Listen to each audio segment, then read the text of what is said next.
Hello, everyone, and welcome to our session, How AI Policies Are Impacting Government IT. Hi, I'm Emily Jarvis, and I'm the Senior Manager for Events here at GovLoop. And today I have the added pleasure of also being your moderator. So thanks so much for joining me. And a special thank you to our partners at Snowflake for helping us put on this session today. So let's jump right into it because federal agencies are entering 2026 with tighter budgets, tougher oversight, and fast moving AI rules. And the pressure to modernize is on and collaborate and deploy responsibly within these FedRAMP and Defense Department authorized environments while also delivering mission impact. It is a whole lot that is happening. So, what can be done? Today, our speakers will break down how budget compression, national AI standards, and new security requirements are accelerating the rise of secure AI enclaves across US government cloud regions. But before we get into all of that, I do have a few housekeeping items to go over with you all. First things first, we have some great resources available for you under the resources button along the bottom panel. This is also where you can learn a little bit more about our speakers, so make sure you check that out. If you want access to the closed captioning feature, just look for that show captions icon along the bottom right-hand side of your panel, and that's where you'll find that added accessibility. Now, we hope you don't have any technical difficulties, but they can and do happen. And if they do, send us a message through that Q&A tab, and my colleague Maddie will get you all sorted out. You can also use that same tab to submit questions to our speakers, and we want your questions. That's why we're here. So don't you dare be shy. Put your questions in early and often. You can also chat with your fellow Govies using that chat button as well. Finally, we are recording this training, so check your inboxes tomorrow because we will email you a link so you can watch the entire session on demand as well as the related resources. All right, with all of that housekeeping out of the way, let's get to the good stuff and introduce you to our speakers. Joining us, we have Jennifer Franks, who's the director for the Centers for Enhanced Cybersecurity for the Government Accountability Office. We also have Natalie Buda-Smith, who's the director of digital strategy in the Office of the Chief Information Officer for the Library of Congress. Amy Ritallo, who is the Acting Chief Data and AI Officer for the State Department, and Stephen Moon, who's the Chief Technology Officer for Public Sector at Snowflake. Thank you all so much for being with us today. All right, let's get this conversation started. And Amy, I'm going to start with you. AI is such a huge topic, and I feel like it's been a topic that we have kind of heard so much about, especially in the last couple of years. So, what major AI or data shifts are you seeing as agencies kind of move into 2026 and start developing their plans for the rest of the year? Thanks, Emily. I'm glad to be here with you and Stephen and Jennifer and Natalie.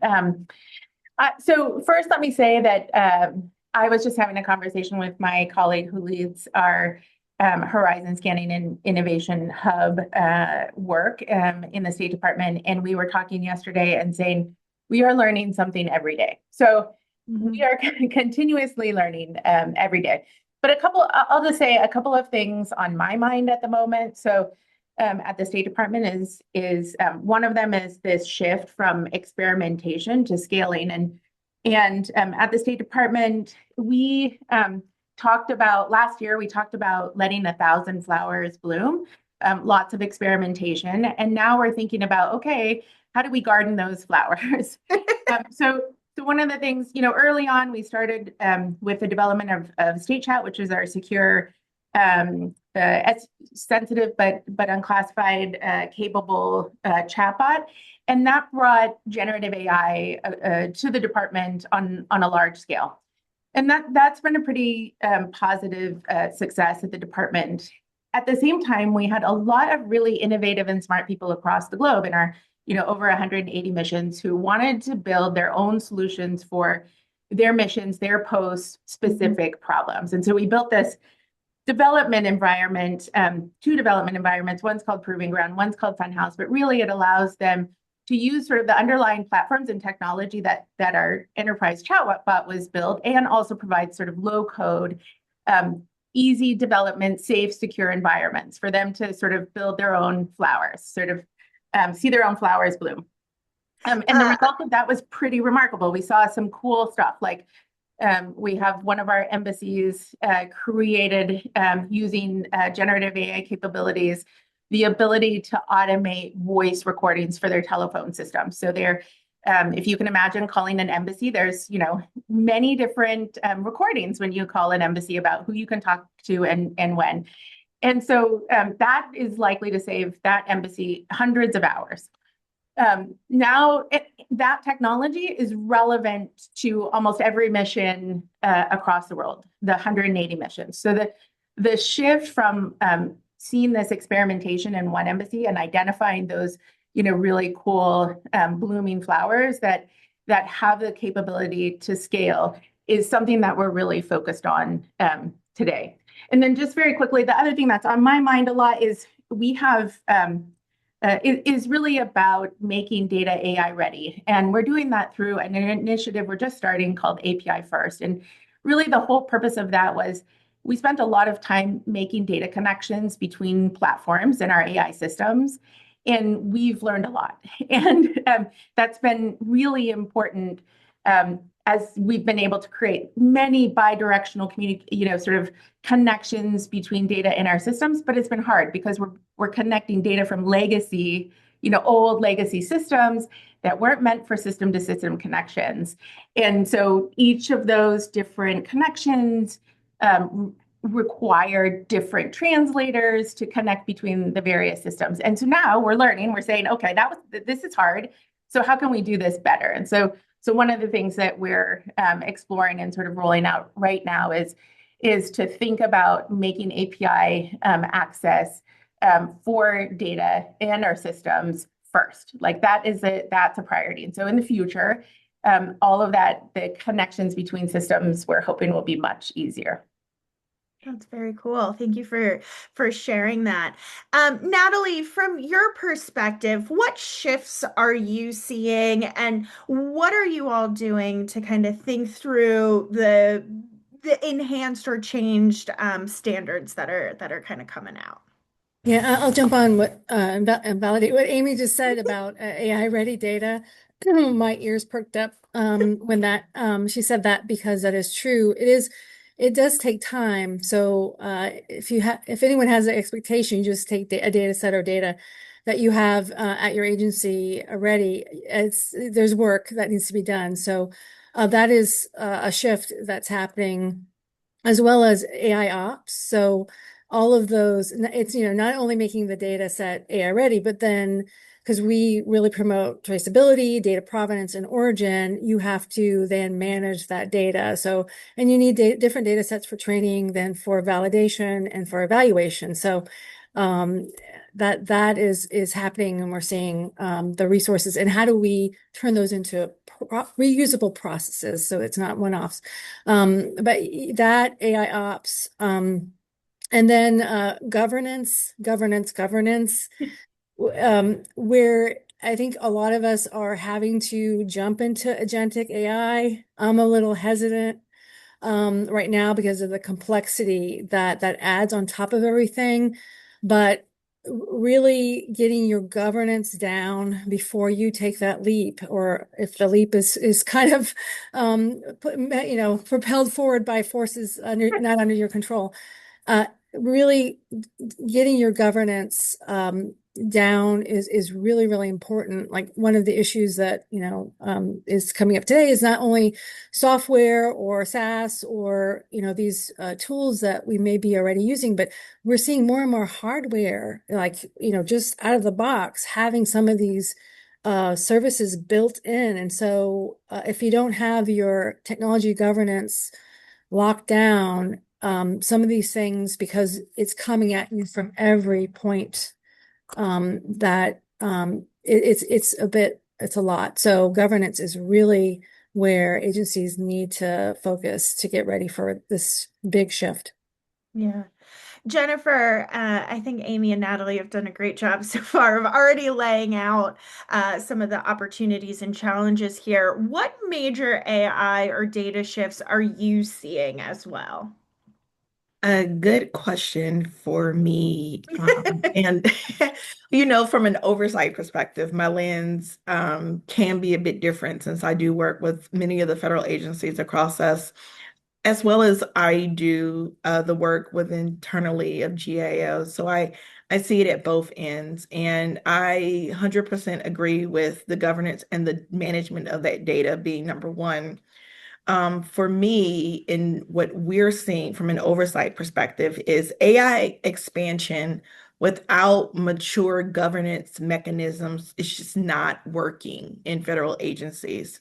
And the adoption of AI, pushing use cases and the rolling out, like you said, of the implementation and the deployment of the tools and technologies, we want to accelerate them much faster than we're actually driving the governance around policies and procedures and really organizing ourselves around the existing risk management frameworks that need to be considered when adopting these technologies and asking those hard questions about how that data is being managed.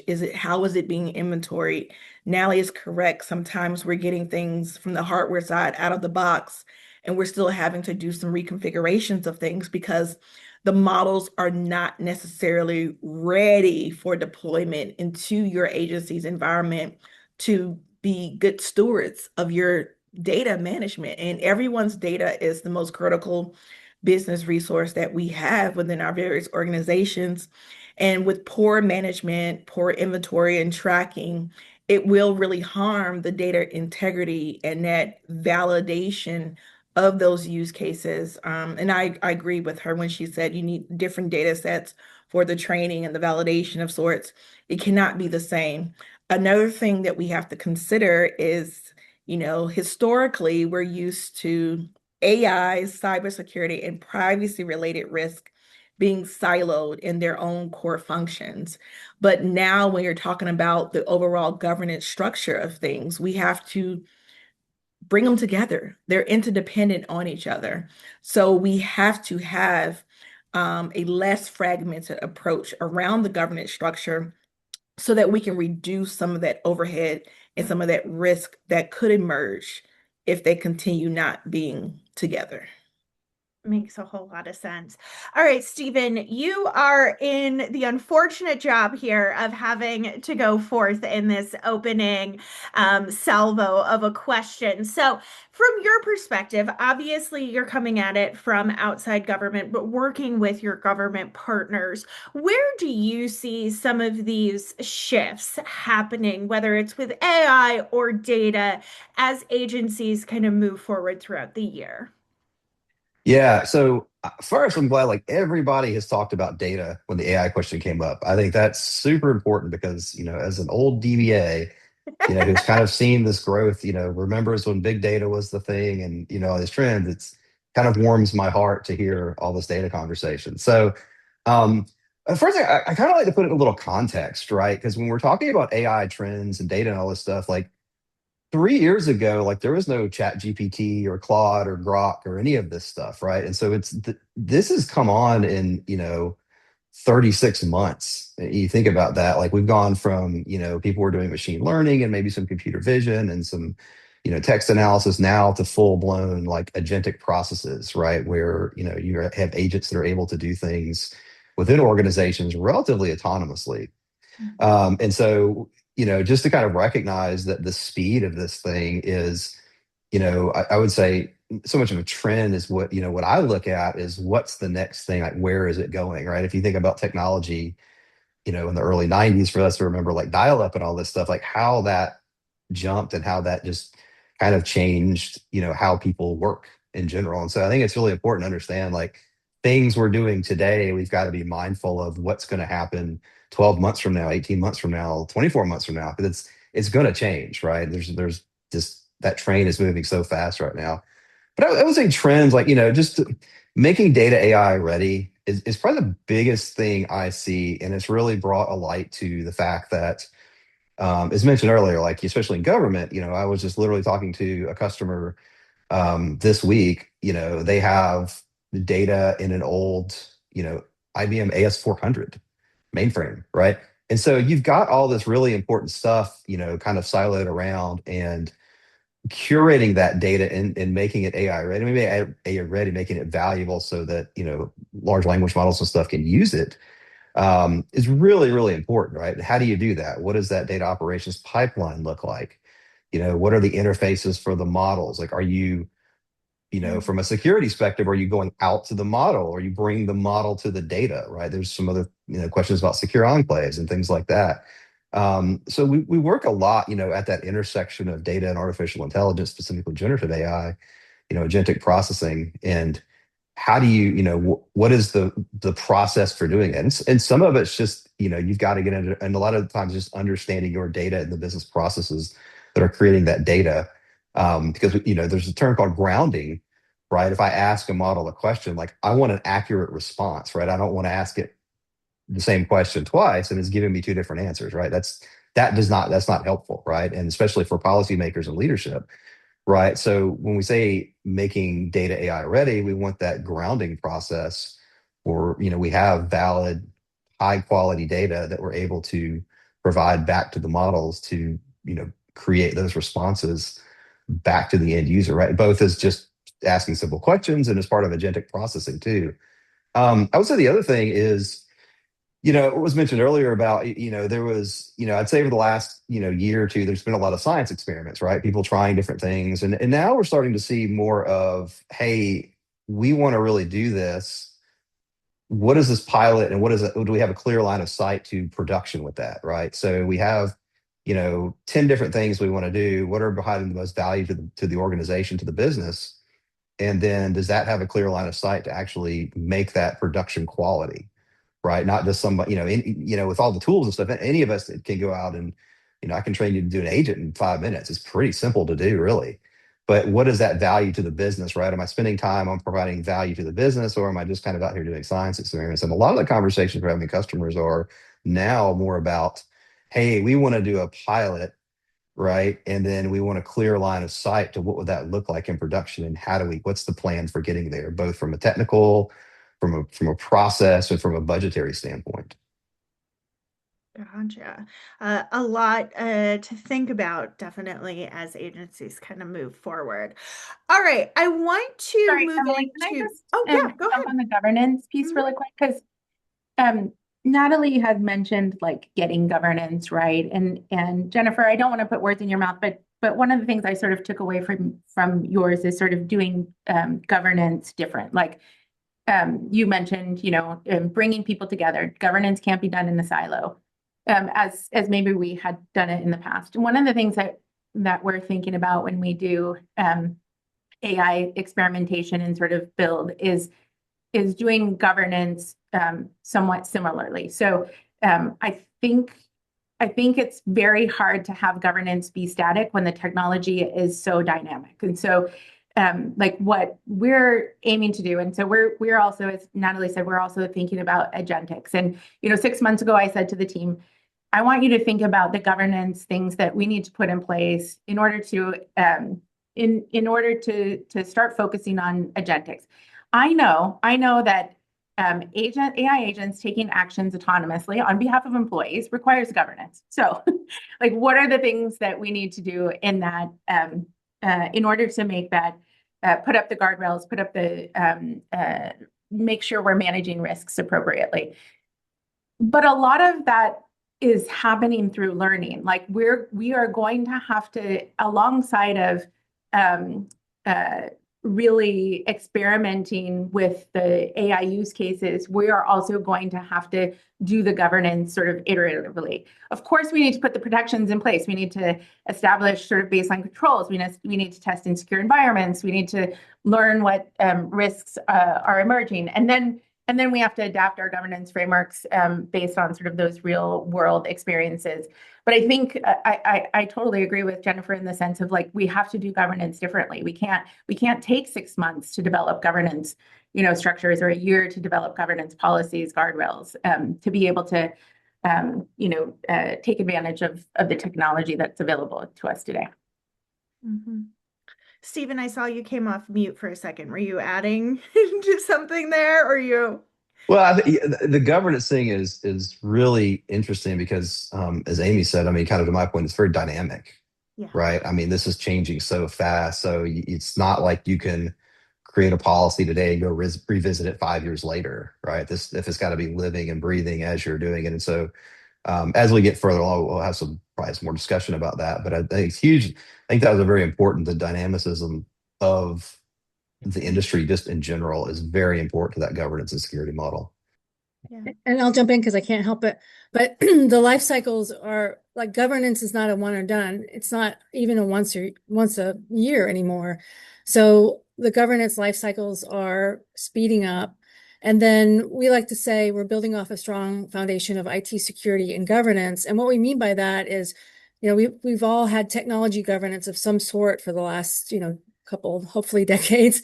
And then, now data governance has its own types of governance, but they're locked into technology governance. And now as we move into agentic AI, that itself is a new governance that is built off of technology and data governance. They're all interlocked because in order to do agentic, you have to use data and then you have to use technology. So not only are these life cycles speeding up, but they're all becoming more complex and interlocked together. So just to reiterate what some have said, it's really collaboration is really, really important. And building off of these foundations and making sure that they don't run independent of each other because they are very dependent is part of the complex problem we have in front of us. Yeah. Jennifer, budgets aren't getting bigger. We know that. And then you have compounding challenges, of course, with continuing resolutions and all of these things. So as folks are piloting and then moving out of the pilot program into kind of more large scale implementation, what is the hardest part, or which AI capabilities are most difficult to sustain as you're kind of pushing forward? Because as you all have said, things are constantly changing. It's very dynamic. So what capabilities are the hardest to kind of keep going? That's a good question. I'm in a budget meeting Oh, every fun. day. Listen, it's fun is not in our words right now. No dull days. But the thing is, when you're thinking about AI, oftentimes or previously, we were thinking about AI under the terms of an innovative initiative that could happen if we had the additional monies. However, we have to really consider AI as an operational capability to withstand some of the challenges we are facing with the reduction of people and finances. Because if your use cases become operational, where we can deploy them across our various agencies, we can likely work smarter than harder and really still produce the work of the highest quality as we were when we perhaps had more resources in our agency. So, what it is we've seen that has been really, really hard is from a cybersecurity perspective. First and foremost, for me, is going to be the continuous monitoring and evaluation. A lot of the AI tools that we were using and having to, or being able to adopt in our environment, rather, we were able to perform deeper red teaming analysis and really getting to some of that threat hunting and adversarial testing to really look at where some of the vulnerabilities across our networks were happening, and even more times than normal. And really being able to do these functional testing when the budgets were restrictive. So now, having to still perform continuous monitoring and evaluation, we're just losing additional assurance, having to go back to using the people, right? Because now you have the alert fatigue, we have less staff. We're also not able to train those people to be better model risk as experts with looking at AI and knowing when the different anomalies are coming in the AI world. We're not able to really focus heavily on some of those mission critical capabilities where going back to the data, uh, having people in place to upskill and train and develop in the various AI capabilities so that we are not having to heavily rely on the contractors. We can train the feds. We're having to manage the inventory, look at the access control enforcements, logging and retention. So you can't necessarily lose the script of your risk management framework and the protections. But that is just one of the things that has definitely been hard to sustain because of a lack of funding. Yeah. Stephen, where do you see some of the biggest hurdles here, whether it's budget or compliance or the security of it all? Where do you see some of the biggest hurdles here? Yeah, I think initially it's just in picking projects with the highest impact to the mission, Mm-hmm. right? So there's a lot of people are, everybody's, kind of mandated to use AI to something, right? I mean, I think everybody here has probably been in a meeting when they said, thou shalt use AI, right? But then you got to go like, how does that apply to the mission? And so kind of boiling that down into what's going to be impactful. Like, we do a lot of business case analysis with customers to say like, here's the, technical impact, here's the business outcome, here's the business impact. And then, make informed decisions based on that, like where those high impact projects or the higher impact projects are going to be, right? Because you saving just a couple of bucks, or you saving $1 million, right? Those are vastly different. And where do as Jennifer was saying, like you have your resources are limited, right? You can't do it all, right? So where you put those resources, where you invest the training of those resources is really important. But being able to pick those projects based on the return on that investment is huge. So I would say when you're working with technology partners, make sure they have a good way to evaluate, examples, and a good methodology to evaluate what is that, what is a likely return on that investment. So if I spend X, I'm going to save Y. I mean, just Mm-hmm. kind of boil it down that way. But I'd say like it's just narrowing down and choosing the right products because everybody's under pressure to use AI. But that doesn't mean the resources are available for everybody to do it, right? So there's got to be some trade-offs there, low versus high impact. And, it's always about the mission, what's going to be the most impactful on the mission. Yeah. And kind of building on that, Amy, I think you gave some really great use cases at the beginning that you were talking about there. Any specific mission or security challenges that potentially really secure AI pilots or programs can solve for agencies, or is that still an area you're all exploring?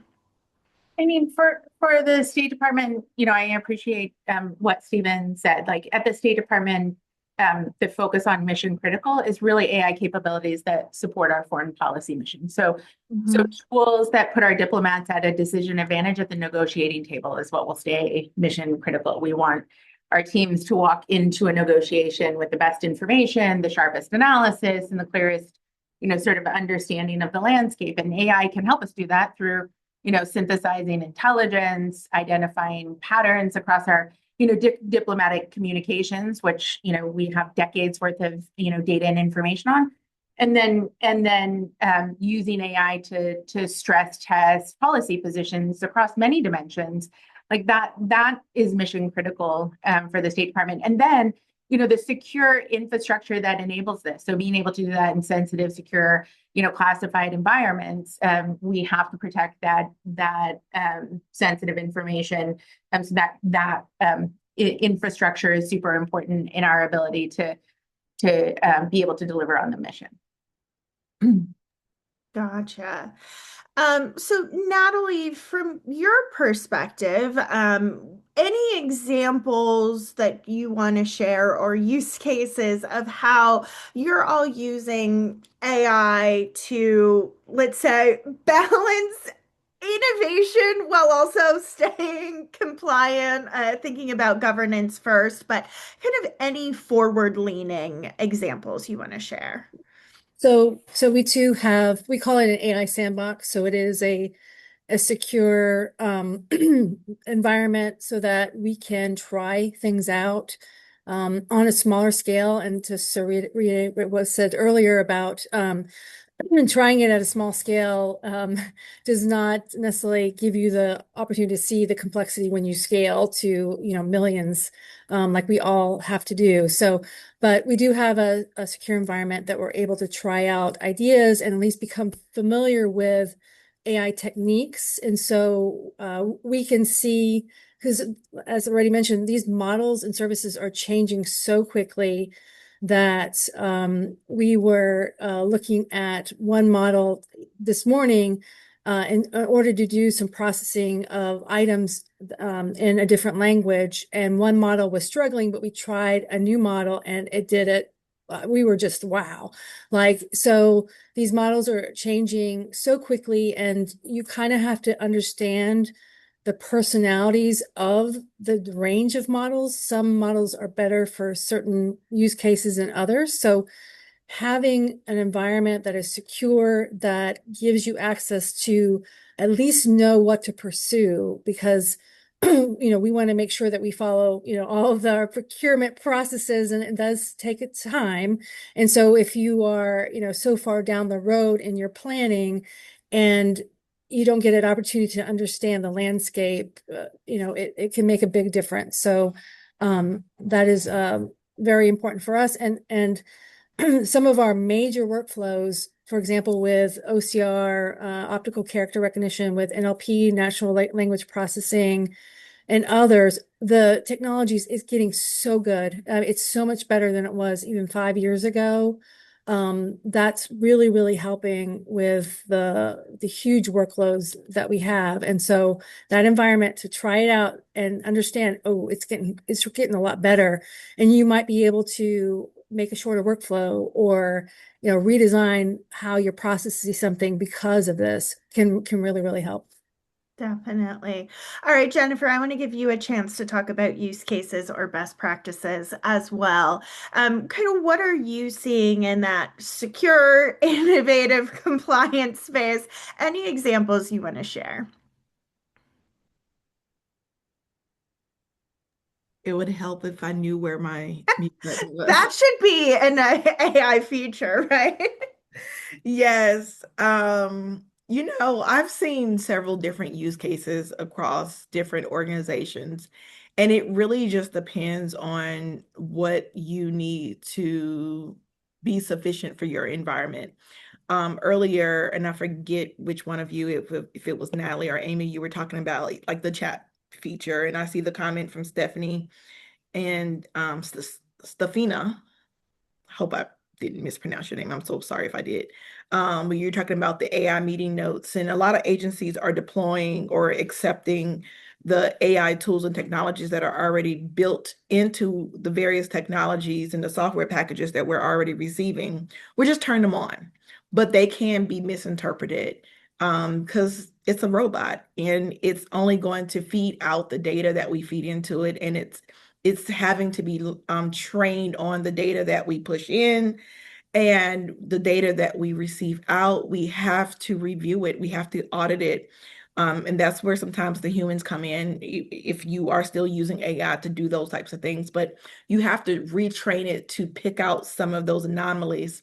So where I've seen use cases, it really just depends on what's going to help you to get your information out faster. Several of us have agencies where we are more outward facing and customer focusing, like the VA, for example. They obviously have a full mission that supports the veterans and their spouses and their benefits, and they have to communicate with the American people a lot more regularly than a GAO or a State Department. Like she just gave her example of the consulates and bureaus that are found around the globe, how we are then able to transmit and use those use cases for data that could be coming out of one country versus the next. The use case could be just very different.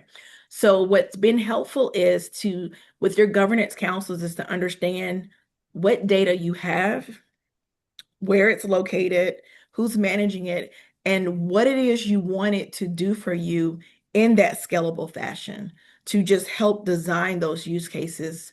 And then, of course, have some testing capabilities, have some trainers, and really help to program it so that it is learning for the scalability purposes of your environment. Gotcha. All right, we are rapidly going through today's training. So we're going to do these next rounds of questions in rapid fire format. And Stephen, I'll start with you. Are there patterns or policies here that are proving the most effective for building these portable, agnostic AI systems? Are there kind of key attributes that you're seeing there? Yeah, I'm always careful with the word agnostic because, Okay, there's a lot of, I like to say interoperable, right? sure. Okay. Because, at some point you're going to choose either a vendor or somebody to go, like, a data platform or a model to go with. And the key when you're building that stuff is interoperability. And I say data interoperability, and there's a difference between that and technical interoperability because data interoperability kind of builds on the ladder, right? So making sure that, as you have, choosing your platform, choosing your model, choosing whatever it is, that you're going to be able to interoperate with different platforms, right? Or if you want to change out that platform, that you're going to be able to do that. So that, when we talk about kind of agnostic, I used to, got to be more interoperable to be able to do, and again, also future proofing it, right? Because as you're moving forward, right, and as this, as we progress on this trip, you've got to be able to future proof so that, there was some mention earlier about changing out models, essentially was part of the discussion, right? As you try out new models, right, and do experimentation with different things or replace models, like that's got to be interoperable with your current data, right? Or your data has got to be interoperable with a model, and you might change out your data or backend or add new sources or things like that. So I say, like, I don't look at agnostic so much as that interoperability piece, both from a technical standpoint and from a data standpoint, right? And those things build on each other. Gotcha. Makes a whole lot of sense. And we'll take that note going forward, because the way you explain that word makes sense to me. Amy, obviously one of the undercurrents from what we've talked about so far today is this idea of kind of collaborating across teams, across divisions, across enterprises here.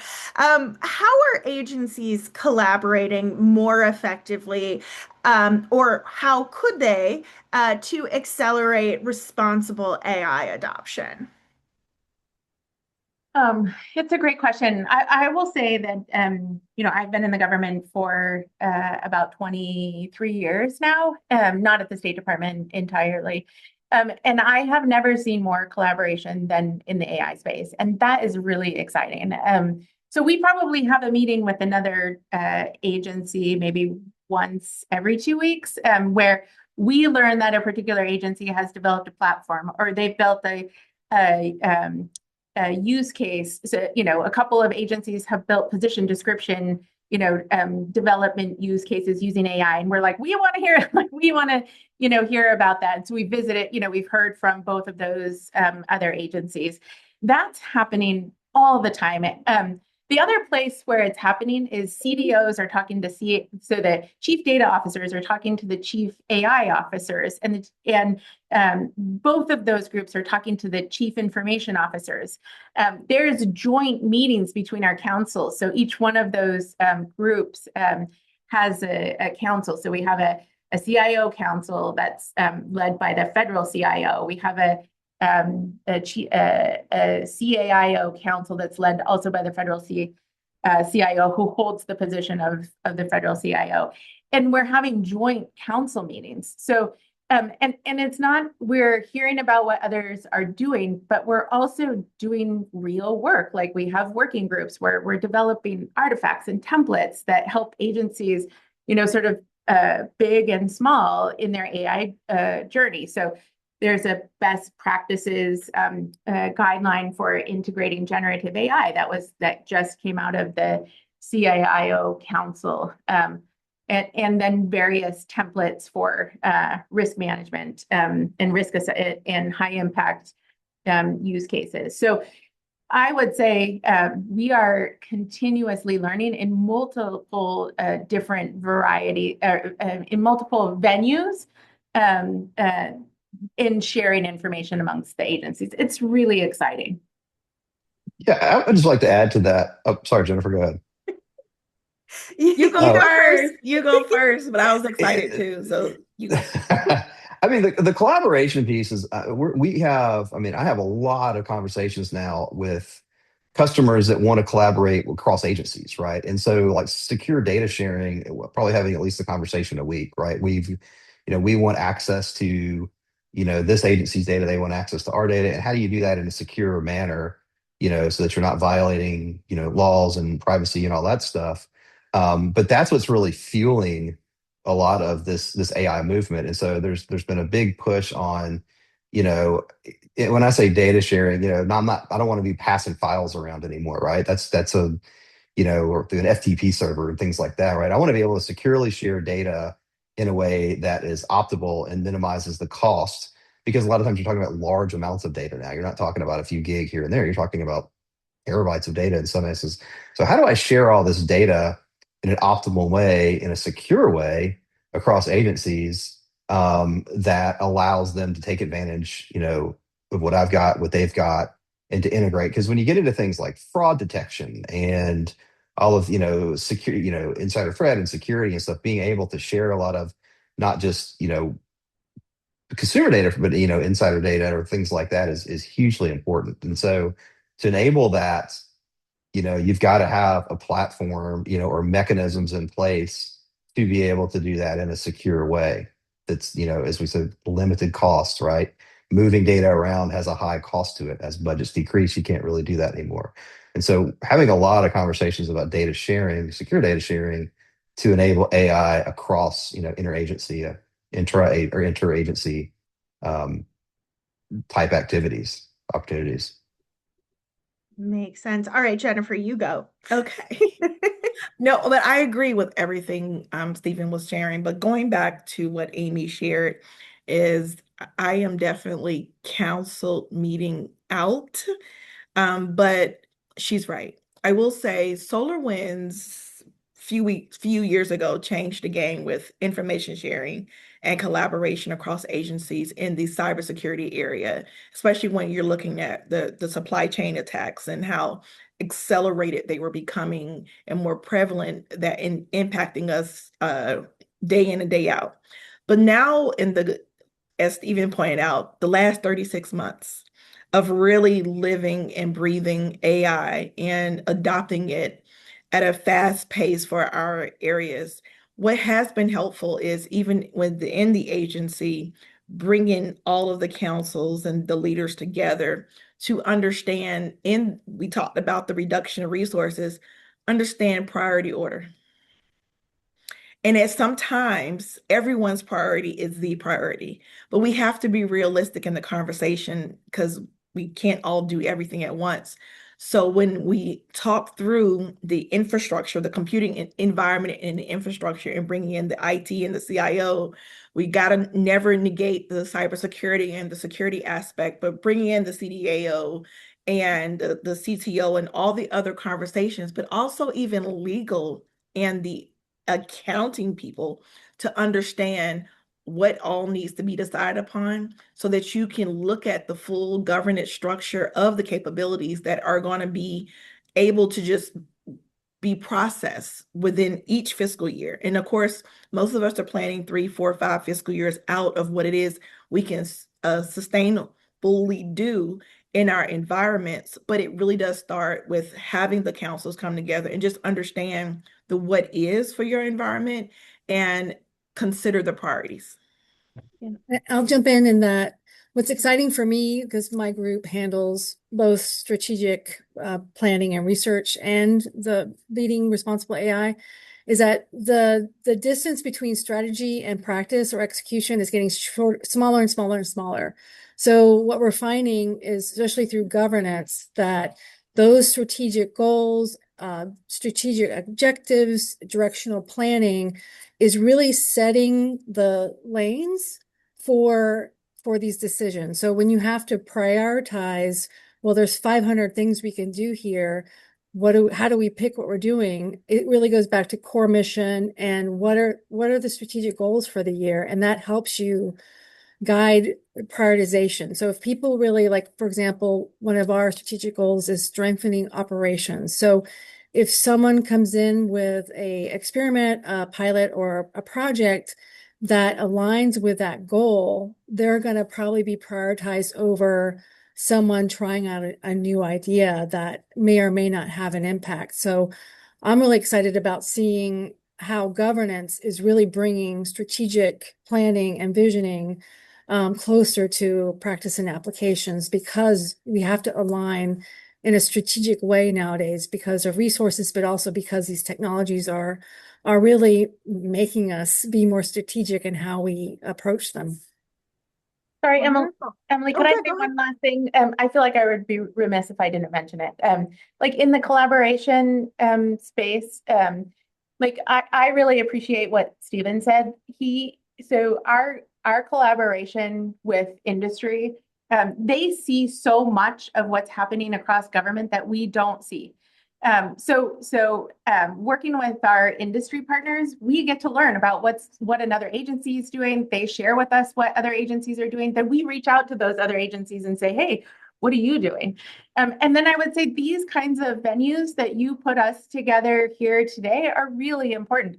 I was on a panel several months ago, and I have a meeting tomorrow with a person who's going to share. I think it's okay to say, like EPA has developed an AI ambassadors program. We have an AI champions program that we're just kicking off over the last couple of weeks.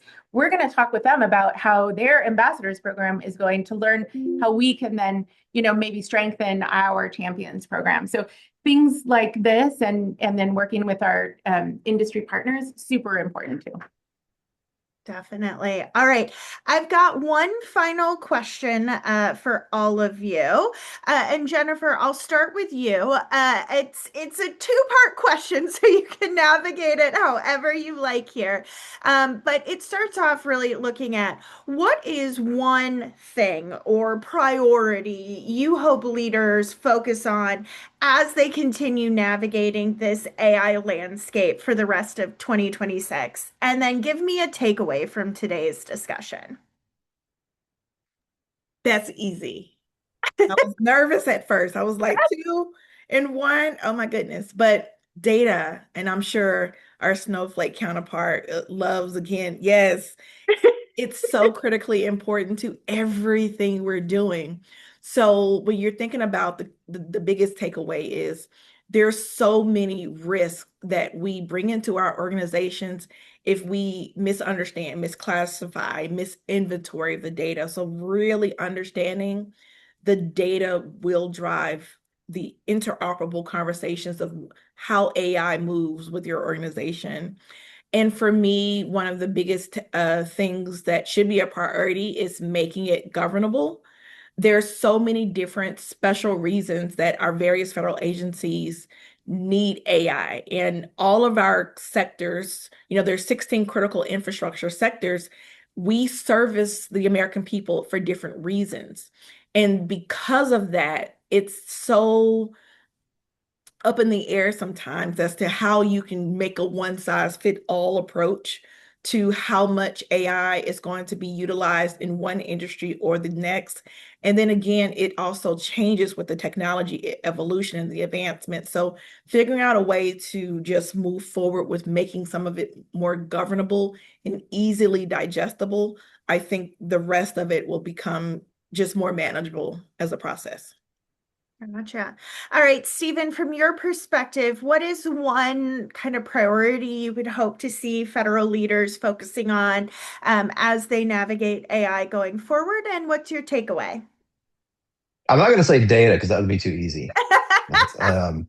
So I think something that actually Amy hit on is really important is, you learning how to use AI as a force multiplier, right? Because you've got this deluge of information coming at you right now, right? Where, it's almost unmanageable to manually like sort through all this stuff, right? And so if you're, a foreign service officer or a warfighter, right, you're getting all this stuff. So use it as a force multiplier to whittle down to find the things that are important, as a complement to your job, not as something look at it as people like, it's going to replace. And I don't know necessarily think that's necessarily the case. I think a lot of it is going to be how to leverage the tool, to be able to execute the mission better, right? So when I say force multiplier, better than our adversaries, right?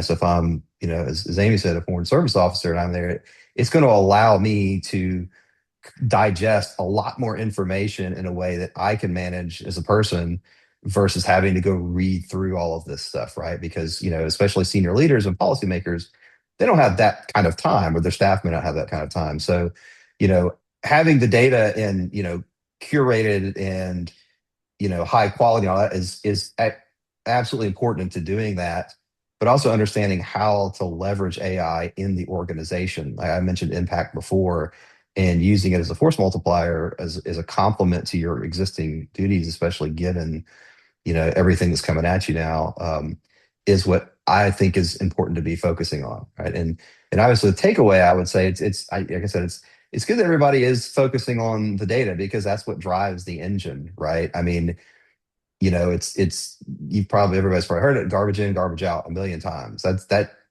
AI doesn't change that one bit, right? If you give it bad information, it's going to regurgitate a bad answer, right? And so the more you focus on the quality, the interoperability, the curation, data platforms, all that stuff, it's going to make AI that much more useful to the mission.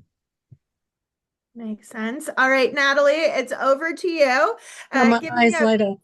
Yeah. a priority and a takeaway. I wanted to transition to, and part of that data quality is that subject matter experts are needed. It feels like a roller coaster in the media. Everyone's being job is going to be replaced by AI. Then the next day, people are saying, no, we need subject matter experts to manage agentic AI. So it is, especially with public service, being a subject matter expert is highly prized, highly valued, highly needed because of what we do. We don't, a lot of the things, we have so many different missions. They are sometimes very unique. You don't find these missions or these services anywhere else. And having deep knowledge of what it is and how it impacts the American public is priceless. And so subject matter expertise is still needed. So I would recommend not going paying attention to the daily changes in the media around AI is definitely, and how do we support? So really the lowest risk use of AI is how do you support your staff in doing their work in a more effective way? And so I think that is something really to focus on, and then understand how, like we mentioned earlier, life cycles of governance are speeding up and they're changing and interdependent, and starting to get your kind of brain around that is going to be helpful, because this is going to speed up even more and become even more complex in the near future. More complex. All right, Amy, you get to have our final word here. Give me your priority and your takeaway. Yeah, sure. That's a lot of pressure, but I will say, I won't try to meet it, but I will say, for us, it's really what we've learned over the past couple of years is invest in your people, not just in the technology. And that needs to be a given. It needs to be in budgets. It needs to be in planning and proposals of the adoption piece and helping the workforce not just know that tools exist, but actually how to incorporate those tools into their everyday workflows. That's where we need to spend more time. And then the one takeaway for me is, and I'm not nearly going to say it as, I'm not going to say it as nearly eloquent as Jennifer did, but she said something to the effect of, like, in the past, when we used to think about our budgets, it used to be like AI possibilities, like if we could do AI. And now it's expected of us. We are expected to use this technology to create efficiencies, to reduce administrative toil, and to do our jobs better. And so that really stood out for me that when Jennifer talked about that change, and I'm glad that change exists. All right. Those are wise words to end us all on.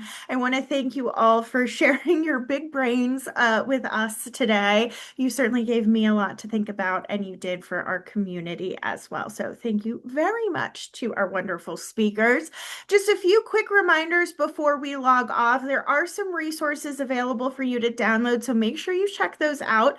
You don't want to miss out on a single learning opportunity.